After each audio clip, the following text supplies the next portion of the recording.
Bismillahirrahmanirrahim. Assalamualaikum warahmatullahi taala wabarakatuh. Kembali lagi di channel Dokter Muda Official. Nah, di sini saya ingin men-sharing kepada teman-teman tentang mekanisme pencernaan ya, teman-teman. Jadi pencernaan itu dimulai dari mana aja sih? Yaitu dari mulut, terus masuk ke kerongkongan, dari lambung dan seterusnya. Ini secara anatomisnya ya, teman-teman. Jadi biar teman-teman tahu nih bentuk kayak lambung itu kayak gimana sih bentuknya, usus itu kayak gimana sih, ada usus 12 jari, ada usus besar, itu kayak gimana sih bentuknya. Nah, biar teman-teman nggak bingung itu, biar fokus itu, biar tahu tubuh kita itu dalamnya itu kayak gimana sih secara anatomisnya. Nah, di sini saya ingin menjelaskan sedikit ya teman-teman, secara garis besarnya aja gitu. Jadi kayak lambung itu di posisinya di mana sih, di kiri apa di kanan sih, di bagian perut kiri atau kanan. Jadi biar teman-teman tahu. Nah gitu ya, dari kan makanan nih masuk dari mulut dan terus masuk ke dalam kerongkongan, itu habis itu kemana lagi sih, apa langsung keluar jadi feses atau jadi kotoran. Jadi ada beberapa proses, dari atas sampai ke bawah itu ada beberapa proses dan dilakukan oleh adanya gerakan peristaltik ya teman-teman. Nah, ini untuk anatomisnya, dan ini untuk anatominya nih. Kita akan membahas langsung saja teman-teman. Nah, ini sistem pencernaan ya teman-teman.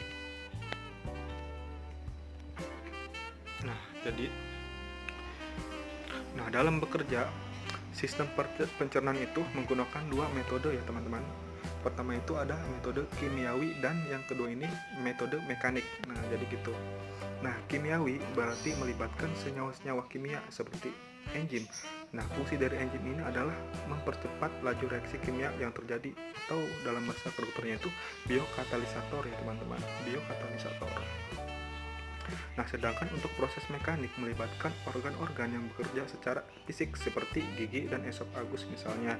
Jadi dihaluskan dulu gitu dengan cara mekanik, yaitu dengan gigi, sehingga makanan itu menjadi mikromolekul yang lebih kecil lagi agar dapat diproses secara cepat dan bagus. Nah, jadi langsung aja ya. Pertama itu, makanan itu masuk dari mulut teman-teman. Biar lebih jelas kita tandain yang warna hijau nih, mulut.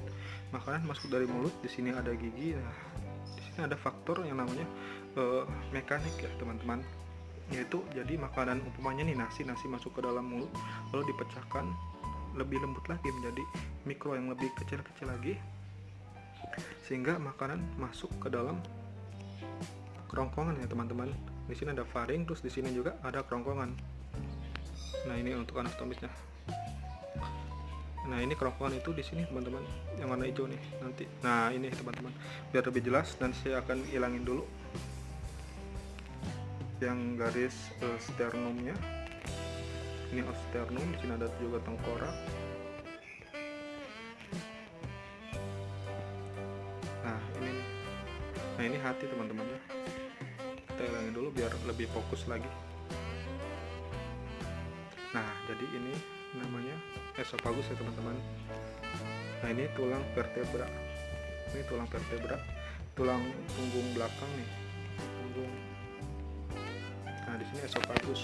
Jadi ini esofagus. Nah, habis dari makanan masuk esofagus ini adanya gerakan peristaltik. Jadi makanan itu masuk ke bawah, turun ke bawah, itu adanya gerakan peristaltik teman-teman.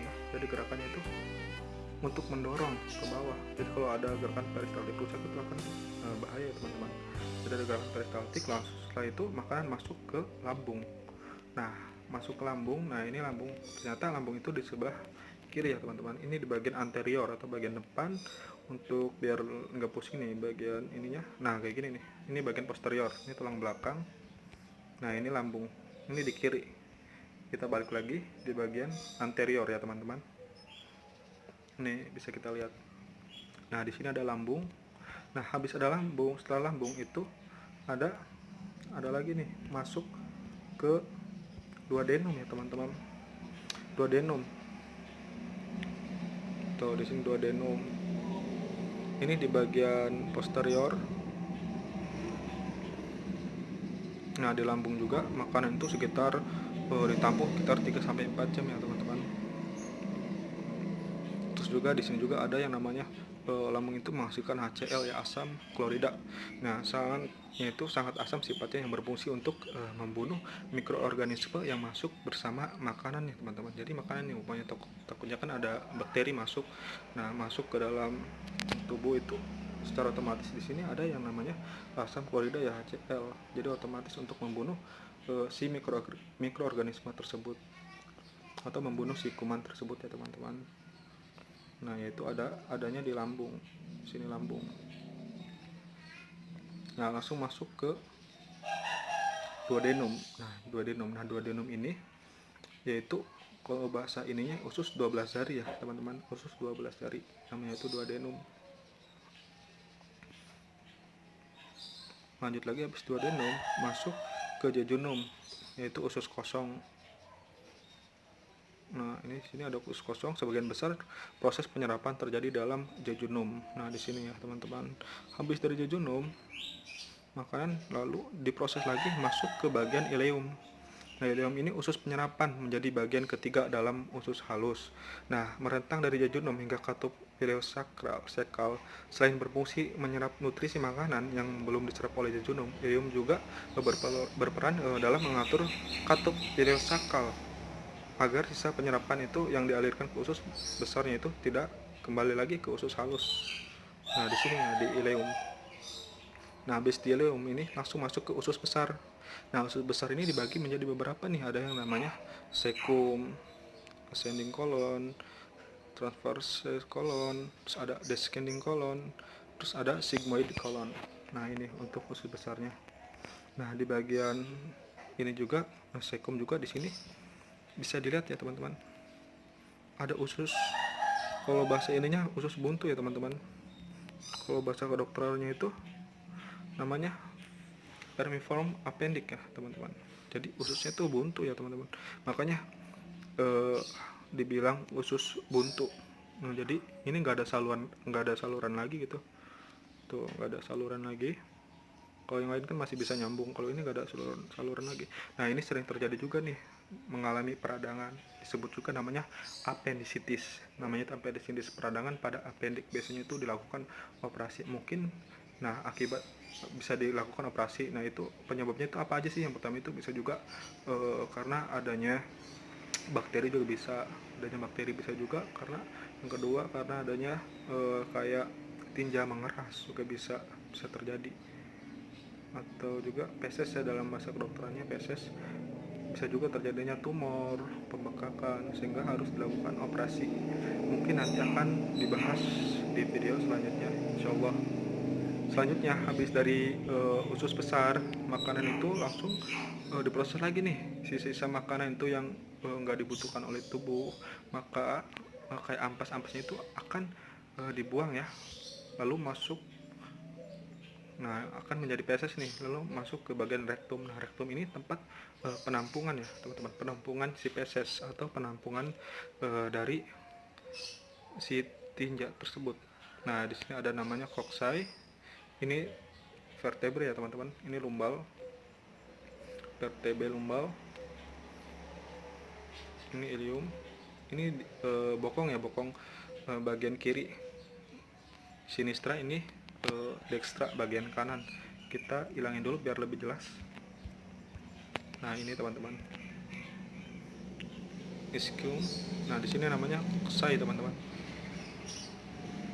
Nah, habis dari rektum ini tempat pengumpulannya si feses teman-teman ya, feses. Nah, jadi feses itu dikumpulin dulu, habis itu langsung masuk ke bagian anus. Nah, ini anus.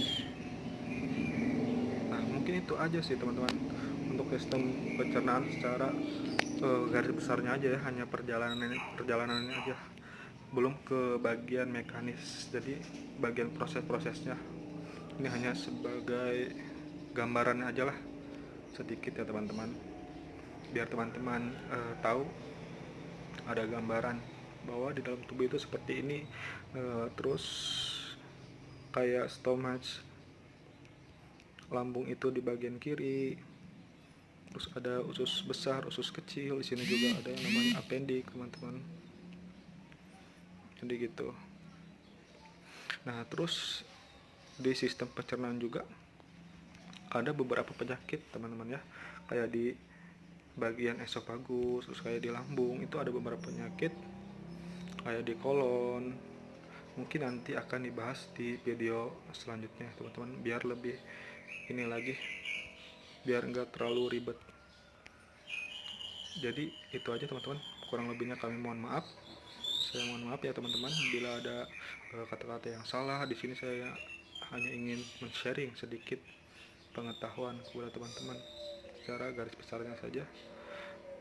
Mungkin cukup sekian, kurang lebihnya kami mohon maaf. Tolong subscribe-nya teman-teman ya, biar mendukung channel kami, biar lebih semangat lagi untuk membuat konten-konten yang insya Allah akan bermanfaat ya teman-teman. Mungkin cukup sekian dari saya. Wassalamualaikum warahmatullahi wabarakatuh. Jangan lupa like, subscribe, dan komen ya teman-teman. Terima kasih.